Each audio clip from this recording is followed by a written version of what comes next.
আসসালামু আলাইকুম এভরিওয়ান। আজকে আমি নিয়ে আসছি কীভাবে আমাদের কিচেনকে ইনসেক্ট মুক্ত মানে তেলাপোকা পিঁপড়া এগুলো মুক্ত রাখতে পারি। তো এর জন্য আমার মাত্র 4টি উপকরণ লাগবে: ন্যাপথলিন, ভিম বার, সোডা আর ভিনেগার।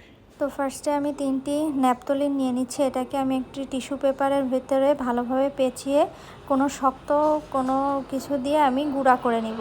তো এটাকে ফাইন গুঁড়া করে নিতে হবে যাতে কোনো দানা আস্ত না থাকে। দেখেন আমি একদম গুঁড়া গুঁড়া করে নিয়েছি। এর ভিতরে আমি 1 কাপ গরম পানি দিয়ে দিব।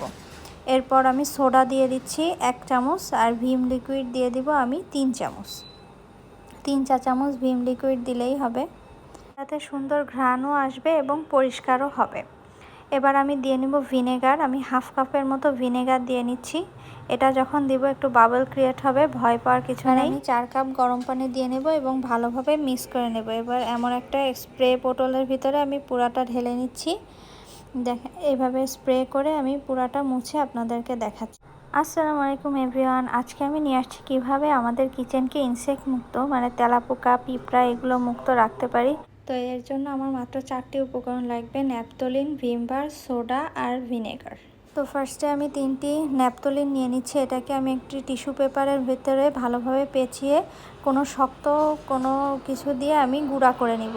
তো এটাকে ফাইন গুঁড়া করে নিতে হবে যাতে কোনো দানা আস্ত না থাকে। দেখেন আমি একদম গুঁড়া গুঁড়া করে নিয়েছি। এর ভিতরে আমি 1 কাপ গরম পানি দিয়ে দিব।